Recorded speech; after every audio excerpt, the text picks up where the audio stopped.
afternoon, everyone. Again, on behalf of the North Chamber Executive Committee, Board, and staff, I want to thank you for being here. Today, I have the privilege of serving, as they just mentioned, as the Chair of Government Affairs for the year. Halfway through the year, we're proud to have been at the table and weighed in on a chamber on several key issues in our community, including but not limited to charter reform, solids impact fees and conservation policies. We supported and advocated on important issues such as employee retention tax credits, San Antonio to DC nonstop flights, and funding for the advanced rapid transit, to name a few. Of course, we look forward to having a great discussion today with our County Judge, Peter Sakai. But before we get started, we want to acknowledge and thank those elected officials who have joined us here today. Several of you have joined us for our government affairs meetings, and we look forward to having those who have not attended to join in the future. If you can please stand and be recognized when your name is called. Obviously, the man of the hour, Bexar County Judge Peter Sakai.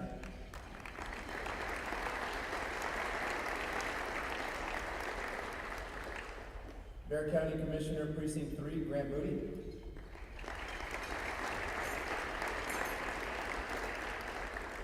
Bexar County Commissioner Precinct 2, Justin Rodriguez.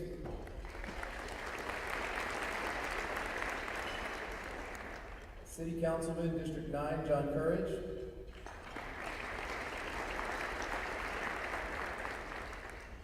City Councilwoman District 3, Phyllis Viagran. City Councilwoman District 7, Marina Alderete Garrido. City Councilman District 8, Manny Pelaez.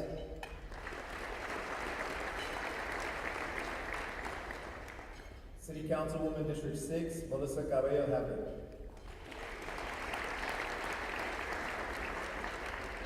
I believe we also have the Bexar County Tax Assessor, Albert Uresti, here.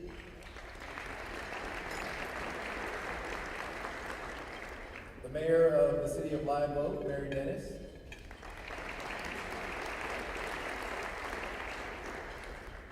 Councilman, City of Commerce, Stacey Adams.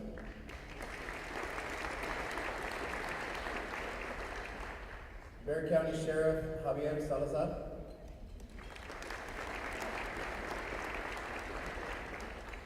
Representative of the 120th District, Representative Gervin Hawkins.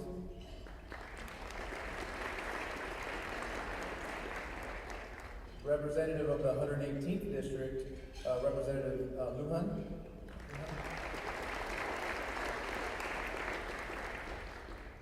And newly elected Bexar County Appraisal District Board Member, Naomi Miller.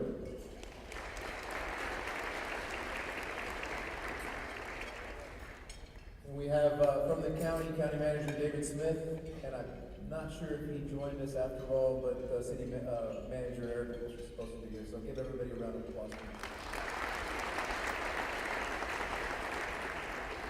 Again, thank you all for your service to our community, and please let me know if I missed anybody. One of our core tenets as a chamber is advocacy. What does that look like for the North Chamber? Well, it looks like signature programs like this one, leadership programs including Civic Leadership Academy, breakfast with the mayors that's coming up in August, and City Vision are just some examples of our efforts to inform our members about what's going on in our community and then advocate on their behalf. We also have our monthly government affairs meetings where, as mentioned prior, we invite civic or elected leaders to come and inform us about issues and topics that are important to them and to our membership. So, I mentioned the mayor's breakfast. I have to give ourselves a shameful plug, but we're really looking forward to that breakfast coming up on August 9th.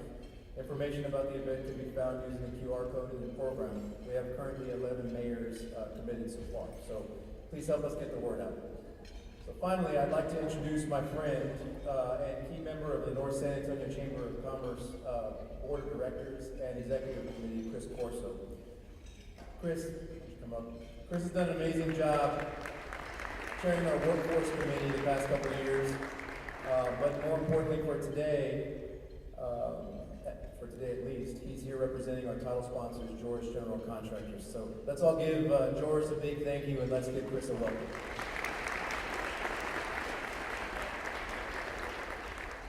Good afternoon, everyone, and on behalf of Gary George and the 650 employees of George General Contractors. We're very pleased to be the title sponsor for today's event. Bexar County has been home to George General Contractors since Gary's father founded the firm in 1967. Gary's father was very involved in the community, very involved in the trades and sub-trades that we work with, and that's still happening today. Our mission is to transform people and places, and we do that by becoming involved in the communities where we live and work. I want to tell all of you, the North Chamber has been a great partner from George General Contractors over the years, and I'm honored to be serving on the board. I'm chairing workforce development, bringing a lot of people to the table. There's a lot of great entities trying to do good things with workforce right now. The one thing that I've seen that's been lacking to some extent has been bringing everybody in the room and then bringing the business community and their HR directors to provide feedback to some of the great programs that we've had down here. The North Chamber has been a huge advocate for us in that capacity over the years. As I look out across this room today and look at the relationships that we built over the past 57 years, it's really an honor to be here to say that whether it's University Health System, University of Texas, San Antonio, Texas A&M, Credit Human, City of San Antonio, they're all represented here today, and we are just so proud to be a part of this community. And on behalf of Gary and the employees, we are very pleased to be the title sponsor of this event. I have the great honor of introducing our new CEO and chairman, Brett Finley. Brett's been on the job all of 7 months. He is a Texas State grad. He got his BS in kinesiology from Texas State University, got a Master of Arts in Political Science. Most recently, the past 6 years, he was with the San Antonio Board of Realtors, where he represented 16,000 realtors across Bexar County, advocating for public policy for them. And I'm really honored to welcome him up to the stage today as our president and CEO, and he will be moderating with our guest of honor, Judge Peter Sakai. Peter, speaking of giving back to the community, he has had a career of public service. He was appointed to be the children's judge for Bexar County years ago. He served 4 terms as the 225th Circuit Court judge. He was elected to that. He joined the office of judge of Bexar County in January of 2023, so both of them are relatively new. He has a great family story as well. His family, Japanese, World War II, his dad, his family were involved in internment camps. So he is very, very, very concerned about civil rights, rightfully so. Something that's near and dear to his heart. He's also been great about giving back to the community himself. His wife, Rachel, is an educator like my wife. Congratulations, 32 years in Harlandale ISD. Rachel, will you please stand so we can recognize you?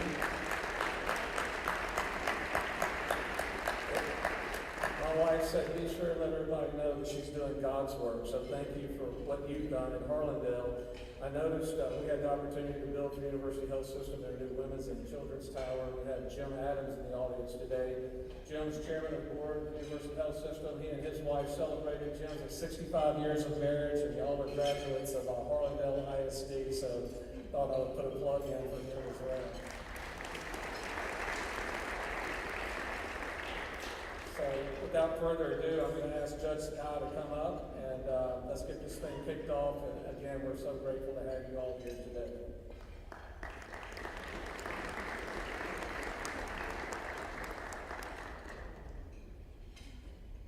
Thank you, Chris. Brett, how are you? Come on down. All right, thank you. We're good. Okay, Yeah. we made it. Welcome everybody to the State of Business in Bexar County event. As Chris mentioned, I'm Brett Finley, President and CEO, and we have got a lofty agenda for today. A lot of topics to dive into, and I'm really excited and so thankful that everybody could be here to have a little fireside chat with 350 of your closest friends and family. Maybe next year we'll try to work with AV to get like a fire kind of going, not literal fire. Not in this heat, all right? It's a bit too hot out there. Just missing a glass of scotch and a cigar or something. But sounds we are good. going to have a bit of a chat today. So Without further ado, Judge, and I think when folks talk about your role as county judge, you were certainly focused on both regional investment, but also foreign investment, and not just Mexico, but also beyond. And I know overseas you had a recent travel over to Japan, trying to really strengthen international relations with prominent business leaders. You want to touch on that, and also maybe a few welcoming remarks for our audience today? Sure. Well, thank you, Brett, and let me thank the North Chamber and the work y'all do. A little bit of feedback. And just want to thank all of y'all. Y'all are kind of the foundation for our community, at least from the business community. So I want to thank all those that participate, all those that support the North Chamber. Brett, thank you, and your board, and thank you, Gary Joris, for being the title sponsor, along with all the sponsors that make this opportunity for me to come and talk to y'all. And really, all we're hoping today was to have a conversation as to what I've been doing, where am I going, and what I'm hoping that we can do in collaboration to make Bexar County a better place. And so, Brett, thank you for this opportunity. Okay. So, talk a little bit about your recent trip to Japan, Judge. You want to talk about maybe some accomplishments? What's on the horizon for foreign investment potentially here in Bexar County? Well, middle May, I made a decision to take a trip to Japan, a delegation over there. I want to thank my team who went with me. It was myself and Rachel, along with the Bexar County team. Matthew Polanco was Chief of Staff, David Marquez with the Bexar County Economic Development, and a staffer, Marshall Holt. We also had great SATX, and I want to thank Sarah Carabias Rush and Shirley Furbish for being part of that team. One of the kind of unknown people that really was the strength of that team, for those that are not aware, we had a Texas-Japan liaison, Hiro Watanabe-san, and he was very instrumental in making sure that we were success. So in a nutshell, Brett, I would say we scored, we knocked it out of the park, and we did very, very well. For those that, and sometimes the public needs to understand why we do these things. Why is because I see these type of trips as to help develop and expand the economic base of Bexar County, pure and simple. There is a return on investment for these type of trips. Also, too, it was my opportunity to develop the relationships with the high government officials in Japan, and we met a few, and also to meet the businesses and industries that are dealing and working here in Bexar County. And I will tell you, in 5 days, 5 working days, we had 22 meetings, 5 national press interviews, and we worked from the morning to the evening. So we were very, very focused. We strategized, and like I said, some of the outcomes, the return on investment on that, I will tell you, we have some new manufacturing companies from Japan that are coming this year to come see what Bexar County is all about. I am confident those opportunities are going to become realities. Also, too, I had an opportunity to meet some high government officials. I met the Honorable Taro Kono, who was the Minister of Digital Technologies, and I believe he may be the next Prime Minister of Japan if given that opportunity. And so we had a great opportunity to discuss the strength and the industry of cybersecurity. I will tell you, it's interesting.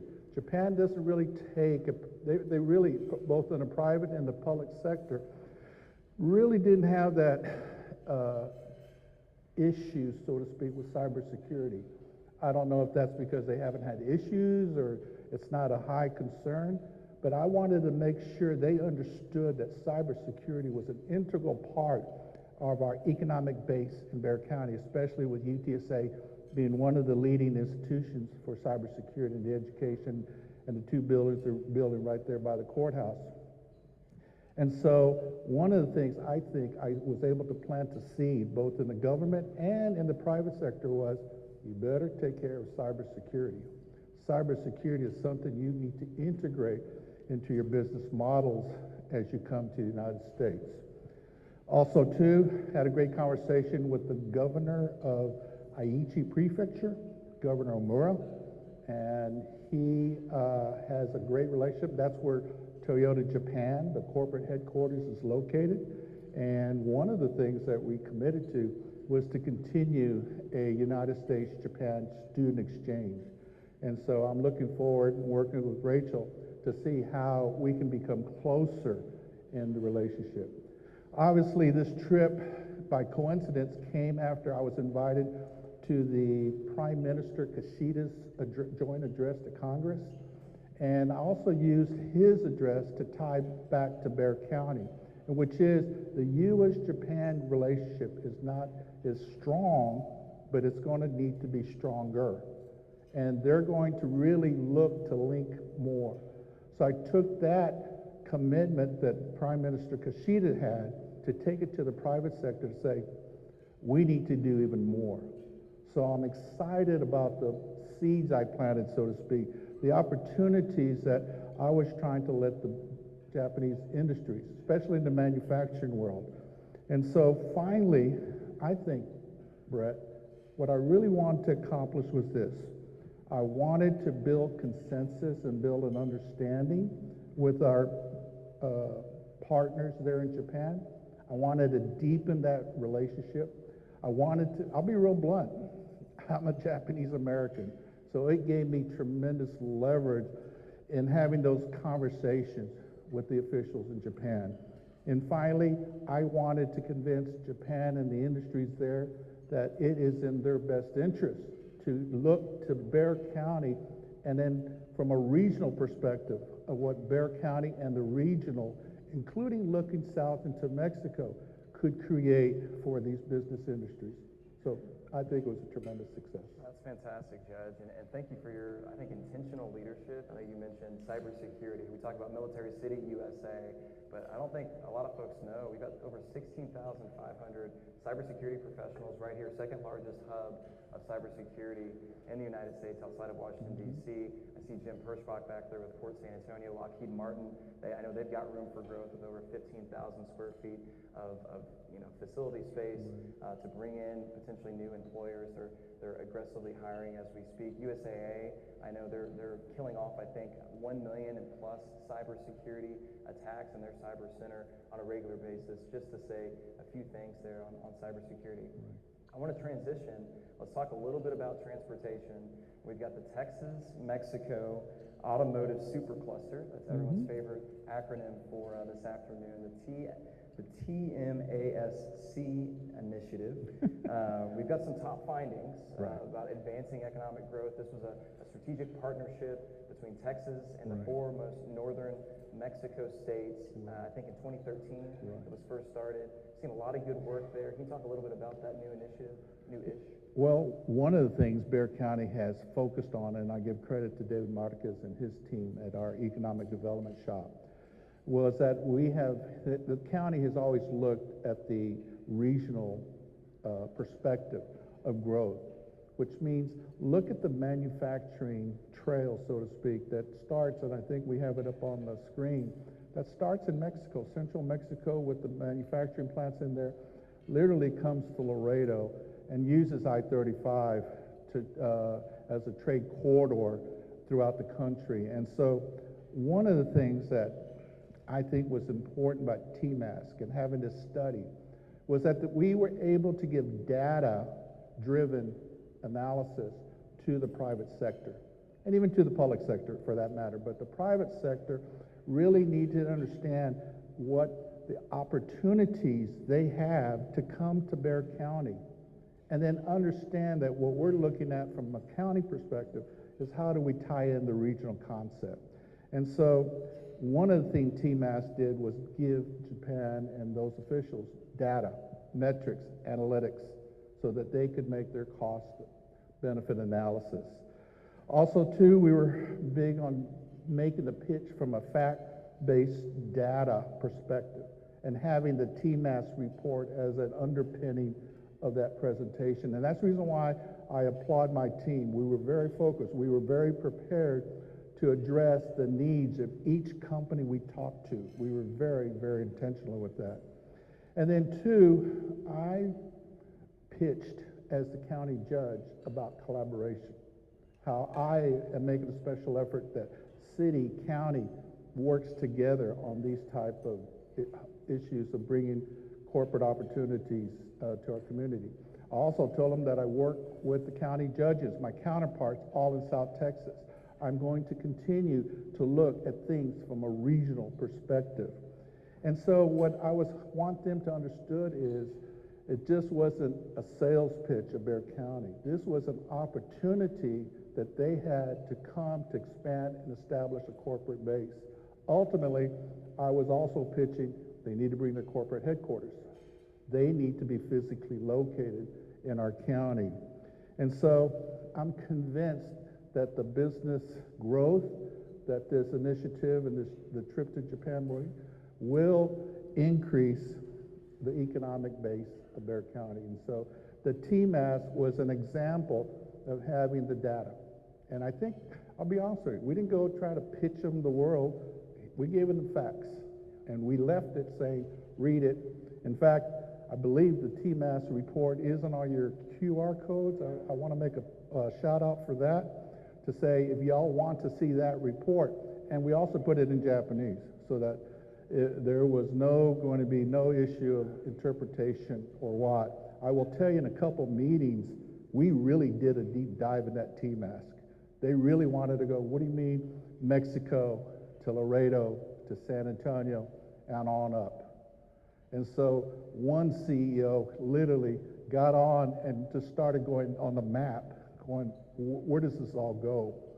So I'm just telling you, it was, again, there was a very strategic process to our presentation there in Japan. Also, too, I think what's important is to recognize TMAS is the underpinning of what I call local regionalism. And I use the word Texas Diamond. The old Texas Triangle has been really Dallas, Austin, San Antonio, Houston, right? And how all that could develop into an economic generator. I have wanted to create what's called a Texas Diamond. San Antonio at the top, Corpus to the east, Laredo to the west, down to the Rio Grande Valley, which I grew up in, so I know that community very, very well, and into Mexico, more specifically Monterrey. Understanding that that is going to be the key to the growth from this strategy of from an international to a national to our local community. Let's bring in, and I've been down to Laredo, I'm going to Corpus Christi, right, Vic Boyer? I'm going to Corpus Christi this Friday to share, and all we're doing is not making any pitch. What we're trying to do is help them understand that the projects we have hopefully is going to collaborate with the projects they have, and that we just don't look at silos, that this is all Bexar County, this is all South Texas. No, how does it all come together? And that was one of my takeaways in Laredo, is we have a lot of work to do to bring that perspective of collaboration, that their projects that they're creating. Now, I will tell you, one thing I learned, was that they've got a tremendous investment on the bridge and the capacity of the bridge. They have clearly said there is more traffic to come, which means more truck traffic to move commerce, which means more trucks on IH-35, which I'm sure will touch on other collateral issues. Yeah. And so, again, I think there's a full report on TMAS, and I want to invite everybody to use the QR code, which I believe is at their table. Yeah, please take a look at that. And again, we've got a ton of opportunity, I think, by virtue of some 310 plus local suppliers in the automotive specific side of the industry, 50,000 employers here in Texas, another 400,000 employees who are living and working in Mexico. I want to touch on a little bit of workforce development, specifically in that space of advanced manufacturing. Yeah. I know the county has a couple of programs you'd like to shed some light on, how, hey, we have eagerness from industry. Right. Do we have the willpower, the training, the trainable workforce to fill those jobs? The short answer is yes. I mean, obviously, we're fulfilling the needs of Toyota, Navistar, HEB, Holt, and more companies to come. One of the things that I want the North Chamber and everybody in the room to understand is the county does have specific programs in the workforce development. Sometimes it's mentioned, but I didn't really understand till I became county judge what work the county is into the workforce development. And we have basically two programs. And we have Texas Fame and Texas Fast. Sometimes those programs are kind of interlinked and they sound like the same one, but they're not. So let me make sure everybody understands Texas Fame. Texas Fame is a 2-year program, advanced manufacturing program. We partner up with the Alamo College District. And I believe their campus right now is down on the Palo Alto campus and in the St. Philip Southwest campus. And what it is it's a joint venture of the workforce where students are given 2 days of class work on campus with a 3 days on-the-job training of a sponsoring company. And I'm referring to notes because I want to be very specific about our numbers and our success. Out of Texas Fame, we've gotten 212 graduates, 91% placement rate with an average wage rate of $28.31. Ideally, what we're hoping out of Texas Fame is that people will get a associate's degree if that's what they want, and they will get a certification in the advanced manufacturing trade, and they got a guarantee for a job. And I think it is a very successful program. Now, Texas Fast is all part but separate. Texas Fast is a 10-week boot camp. It's basically it's entry-level maintenance technicians. And it's people that have not been in the workforce generally. We're focusing on older students. We're focusing on people that perhaps have made bad choices and are coming out of the criminal justice system, if you know what I'm saying. Or we're dealing with people that have really never engaged in the workforce. And what we're doing in that 10-week boot camp, Brett, is that what we want to do is just get them to get a skill set and have the employer committed to take that graduate and then skill them up.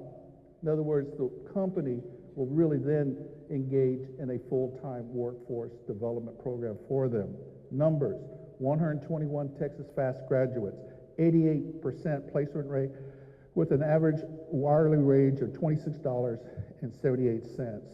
I will tell you, one of the things that we picked up in the trip to Japan was that we got feedback that, I think it was Toyota, it was one of the manufacturers in Mexico that had to shut down because of the shortage of labor. And I grabbed that and said, you're not going to have that here. One of the things that I'm committed to, and it's something I've committed to from a pledges campaign to what I'm doing now as county judge, is I want to see public-private partnerships. I don't want to see county having to do everything and doing the heavy lift. I'm looking at you, private sector, to say, hey, what can we do to partner up?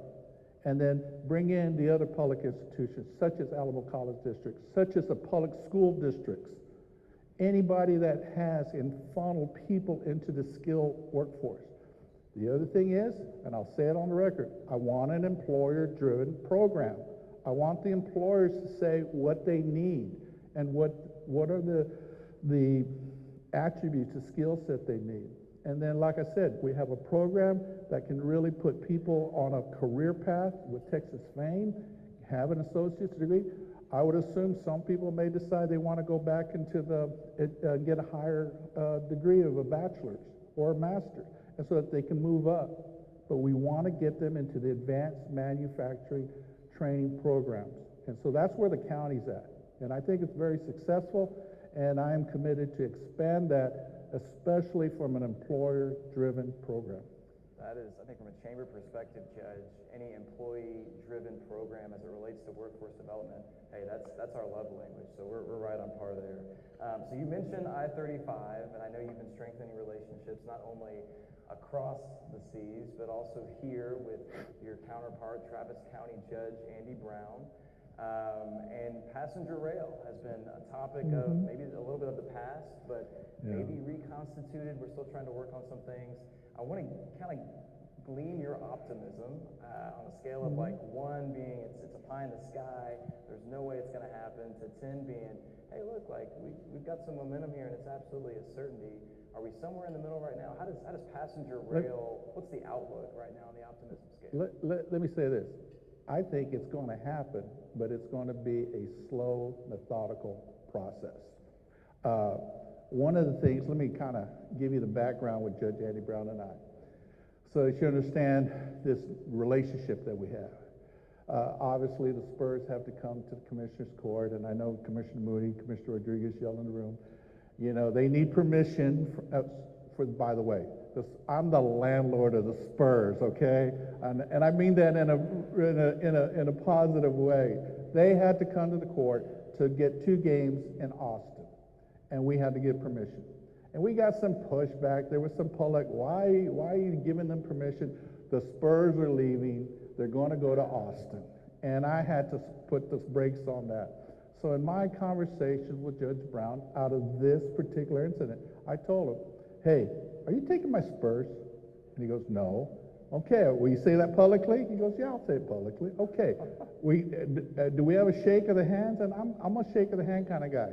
I also had a conversation with Peter John, and Peter John said, no, we're not moving. So we obviously allowed the Spurs to go and has allowed this I-35 relationship. And I think it's really brought Travis County and Bexar County more together. And again, in a very collaborative way, just with the fact that we started a conversation of common interest. So let's get to what you're asking for about rail. Judge Brown is like, I want rail. And I had to initially say, I want rail, but I got to say it a little quietly. It's been tried and it hadn't happened, and I'm not going to make the same mistake over. He, on the other hand, they got light rail in Austin, you know, I mean, they do all kinds of things, right? Bear is bear. We got to go at the pace that the community will embrace. And so, in regards to rail, we agreed that we needed to look at multimodal transportation. We could not build out more lanes of 35. We're doing it now. And I'm going to tell you, from my reports, we're going to have too much truck traffic, and we're still going to have choke points on 35. So rail is going to be a necessity. Thank y'all very much. Now, why did Judge Brown and I start the conversation? Because there are opportunities, and those are the conversations we continue to have. The Biden administration has $66 billion in order to invest in passenger rail. We wanted a conversation so that we could make the pitch to the federal government as, you think you can give us some money? And we made the pitch, but you know, we didn't get in line. A lot of the passenger rail was East Coast, West Coast. And so we understood that. We also understood that Amtrak is a stakeholder, partner, and has to be involved because they do run a rail, but it's only once in the morning, once in the evening, and there's not good reports coming out of the service of Amtrak. And so what we have done now is we have brought stakeholders together. Bring this conversation, bring this collaboration, and we've had multi-meetings, and I want to recognize and give a shout out to Councilwoman Melissa Havada, who is representing the city of San Antonio and has, quite frankly, is out front of this along with myself on behalf of the county. And so we have also 2 county judges and city officials in between. And so it just aligns with the regional partnership. It aligns with this regional. Because I'm also saying, why aren't we also looking from San Antonio to Laredo? Because we know that there's been a study from Monterey to Laredo, and that Mexico is prepared to invest in rail. So my perspective is, maybe we can't make high-speed rail happen, but Judge Brown and I says, look, what we want to do is we want the opportunity for people to go up and down 35. I see the opportunity and growth of a commuter rail, whatever that could be, and whatever we can create with whatever resources we have, that people would come from Austin to the Frost Bank Center to come to Spurs game. I mean, they're coming, but we want to see that growth. I went to 2 sellout games in Austin. I'm telling you, the Austin people embrace the San Antonio Spurs. So why aren't we making it convenient? Why aren't we developing and enhancing our entertainment centers? I get it. Travis County, Austin has some really great, neat events like South by Southwest, but why aren't we having it here? And so private sector, I need you to create these entertainment districts or entertainment centers or events that will bring people down. Obviously, we know that there are people that live in San Antonio, work in Austin, and so we also want to provide for them. And so, Brett, that's the reason why I am cautiously optimistic. But I think from my perspective and just my way I lead is I want to be methodical. And so as I have planted seeds in Japan, I'm planting seeds in our community that we must be committed to rail. That's great to hear. I know we're running a little short on time. We've got other questions to get through, and I'm not going to let you off the hook on the county being a landlord of the San Antonio Spurs. I knew I opened the door on that one. Before we get there, there was a small groundbreaking on the south side of Bexar County just this last week. 400 acres was purchased by JCB. Some of you are probably familiar with them. Absolutely. They've got a 720,000 square foot facility, and by Texas math, that's a whole lot of football fields, but they're putting in on the south side of Bexar County. Judge, what is that going to mean for economic development and just, overall here in Bexar County? Why should folks be excited about JCB? Because I think JCB is, well, one, if y'all are not aware, it's a UK, so we've got one of the largest manufacturing of military and agriculture equipment. You see some of their equipment along the roadway on road construction. I mean, you just said it, 1,500 new jobs, 10 billion with a B in 10 years. And what that goes is what my strategic plan is. Use it to develop and expand the economic base. Use it to defeat generational poverty and the rates of poverty we have in our community by creating really meaningful jobs that pay well. I see JCB along with also too, I think it's already been announced, I got to be careful on what announcements I can, but Toyota is going to go on an expansion, and they're going to go on a $500 million expansion on their campus, and we're really looking forward to see the economic impact. If you just go down to the south side along with, I think it's Zarzamora that turns into Highway 16 and over to 281, you're going to see an explosion of growth. We've got the UH Hospital, Jim Adams, Jimmy Haslocker, thank you for your leadership on the UHS board. We've got a new hospital that's going to include mental health to meet the underserved needs of that community. You can automatically see that the school districts, Southwest, Southside, and East Central are all getting the effects of an increased tax base. So I'm not going to touch that public education and finance. I'll let the people in Austin continue to do that debate. But what we can do locally is just kind of keep building up our base. And so JCB, Toyota, and I believe the other businesses that are yet to come, but are coming, that we're going to be able to really increase the tax base, which will then allow us as a body, and I'm talking to my fellow commissioners, to look at ways to lower the tax burden on seniors, on our veterans, our first responders, that we can hopefully maintain those keep those taxes down so that we don't overburden our system. And so I'm just so excited about JCB. As you saw, Toyota was a game changer. Toyota manufacturing Texas. It was a game changer for Bexar County. It was a game changer for the South Side. And now I think we have another game changer. So if you think they scored a lot of points, there's more points to score in this game. We love hearing that. And I know, speaking of game changers, San Antonio is really known for their small businesses, right? Truly at the heart of the cause of what I think us as a chamber really like to lean in on. Can you talk about, from a county perspective, the support, the resources that y'all have for small businesses here in Bexar County? Well, obviously, small businesses and running for this office, I made a commitment to small business.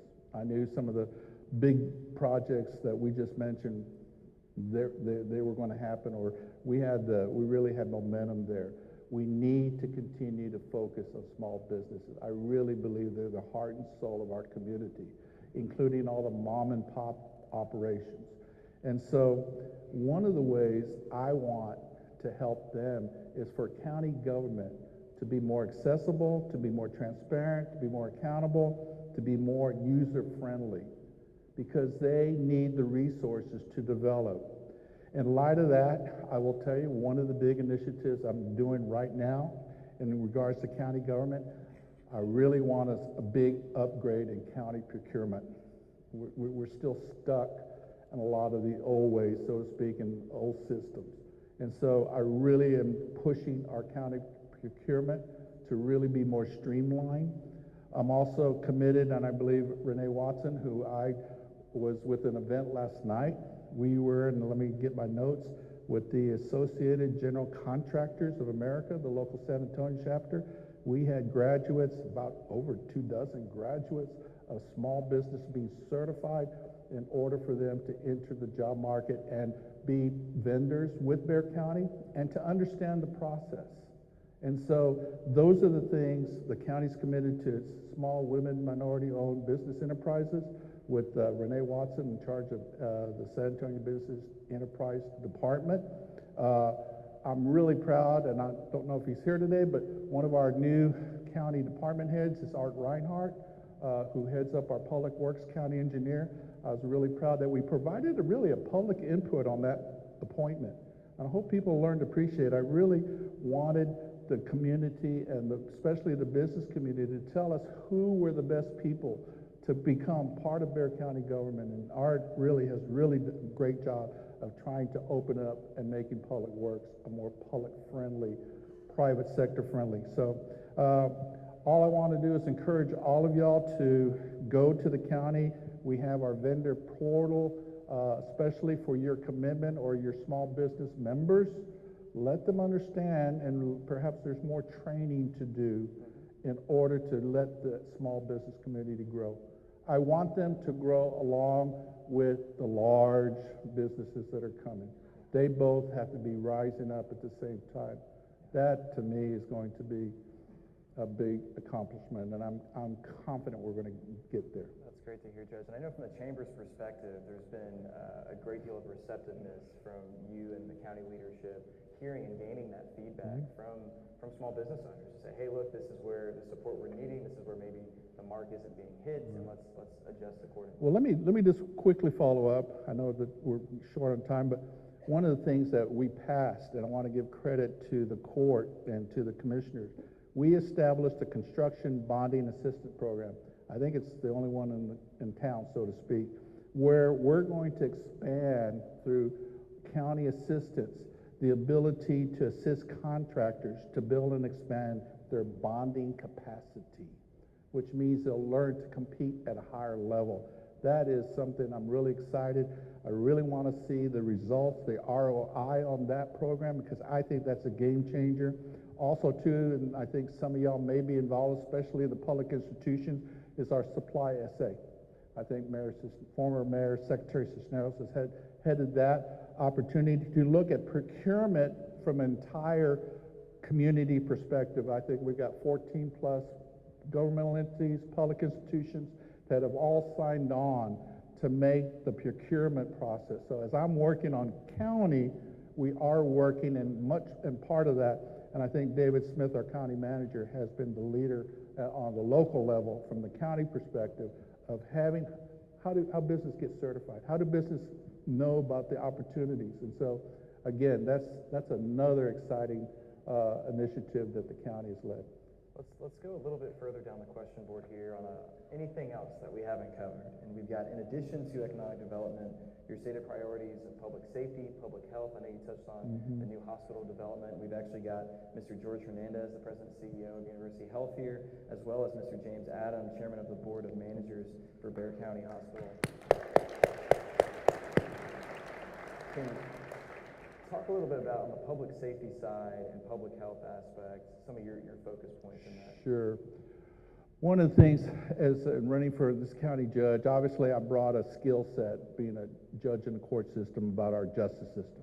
And obviously last fall we had a situation where we had the media, God bless them, they covered all these situations where there were shootings between repeat offenders and police officers, which was obviously a danger and an issue that needed to be addressed. I think some of the conversation at that time was really finger pointing of, well, you're to blame, no, you're to blame. And this is where my relationship and my commitment to this community came in. I called the mayor called me, I don't know who called first. He said, look, we got to stop this. We got to stop the finger pointing, and we've got to fix this. And so what I did was and along with the mayor, and we worked together on this issue. We brought all the stakeholders together. We brought the chief of police and the San Antonio Police Department. We brought the sheriff and the sheriff's deputies. We brought the court system. Judge Ron Held represented the courts. We represented all the other stakeholders that are part of public safety. And what we did is we broke it down and we analyzed it.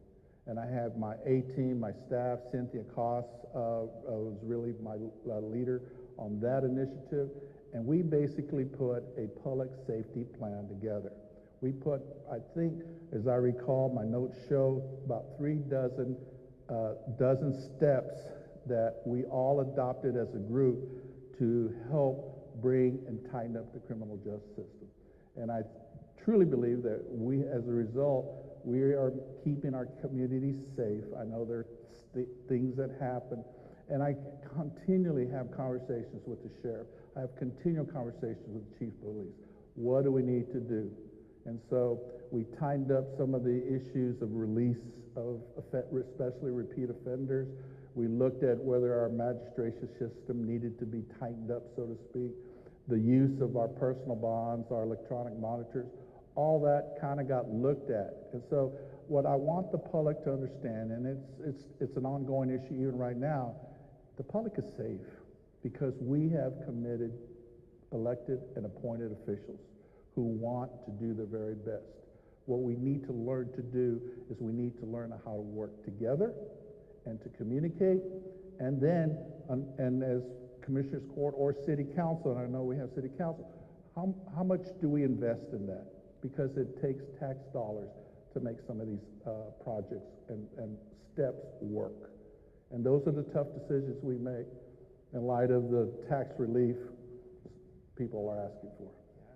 So I want to circle back. Before we close, I want to circle back and touch on, I can't let you off the hook, as I mentioned. I don't think anybody's going to let you out the door without asking about the world's greatest basketball team. You got it. The Spurs. County is the existing landlord. What can you share with us? What can you share with the audience? Give us a little bit of perspective and what the role of the county has been thus far in those talks. Well, obviously, there are conversations, and they're continuing. And there is nothing concrete to report out. And even if I had the ability to tell you something, the group has agreed that we need to work in confidence in order to accomplish what the Spurs. Let me make these points, and I've made it publicly. I made a commitment to the San Antonio Spurs and Peter John Holt and the Holt family to say, I support you. I'll do whatever I can to, and especially keep you here in our community. And so the Spurs know that. At the same time, I let the Spurs and the city know that I have an investment of the Frost Bank Center that was created when I believe County Judge Cindy Cryer was on the court. And I said, it's still a great facility, and we have a lease that goes to 2032. So I have a fiduciary duty as a county judge to make sure everybody complies with the contract. Or if we need to, renegotiate. And so I've made it very clear that I have to protect Frost Bank Center. I have to figure out and repurpose what the Frost Bank Center is going to be if the Spurs leave and when they leave. And I'm telling you right now, we don't have anything concrete to report out, and if I did, I wouldn't tell you. But also, too, I also said this, and this was a big stipulation I told everybody in the room. Whenever they created the Frost Bank Center, they made a commitment that they would invest in that community, in that east side, especially around Frost Bank Center. And the Frost Bank Center would create this economic center with whatever they would create. I quite frankly told them that that hasn't happened. That I truly believe in my conversations with the community in the east side and the leadership in the east side will tell you those promises were never met. They feel that those promises were broken. And so I have insisted that whatever we do to assist the Spurs and to figure out how we can negotiate it, that development in that Frost Bank Center is ongoing, and I'm expecting an investment of all the stakeholders involved. Now, what we need to understand is that may mean a lot of different things. So I will tell you that the county is at the table, but at the same time, the conversations really are between the city of San Antonio and the Spurs. And then once they formulate that, then we're going to obviously we're there to make sure all the pieces of the puzzle, and that's going to be my job as the county judge, to make sure the county's protected, the county investment is protected, but yet I want to be very clear. I'm committed to the Spurs. We know that Wemby won the Rookie of the Year. We know that Wemby's going to bring another championship to our community. And so what we need to do is we got to make things work. And that's my commitment to the community. We'll figure it out. We'll make it work. One of the other things, too, to recognize, I don't know if they're in the room, but I've insisted that the San Antonio Rodeo, sale, and the Bexar County Coliseum Advisory Board are at the table. The rodeo is a very valuable partner in the Frost Bank Center, and I want them to take advantage of whatever opportunities can come in what this new day will be for the Spurs, for the city and the county. We also want to look at what we can do to enhance the grounds of the Coliseum Advisory Board. That is a crown jewel that was created many, many years ago, and I'm committed to make sure that the rodeo is also protected. They've been a very good partner with the county. Yeah, that's great to hear, and thank you for the insight, your candidness. Ladies and gentlemen, that concludes our questions for today's program. Judge, before we let you go, though, we wanted to just say a bit of a thank you, financially speaking, in regards to the donation to the Bexar County Fostering Educational Success Organization. The North San Antonio Chamber is going to be donating $500 towards those charity efforts to make sure that you can get foster kids into that successful pathway into possibly succeeding and on to college and bigger things. Let me give a plug for that. Absolutely. Unless we're like, Judge, you got No, Let me tell you, the Bexar County Fostering Educational Success is a foster care program that I created when I was in Children's Court, along with UTSA, Texas A&M San Antonio, and the Alamo College District, and CASA. And what we did was an example of what I try to do every day as your county judge. I brought everybody together and I said, look, we got to take care of these kids that have a tuition. They get free education, but they're not taking advantage of it because there's no support for them.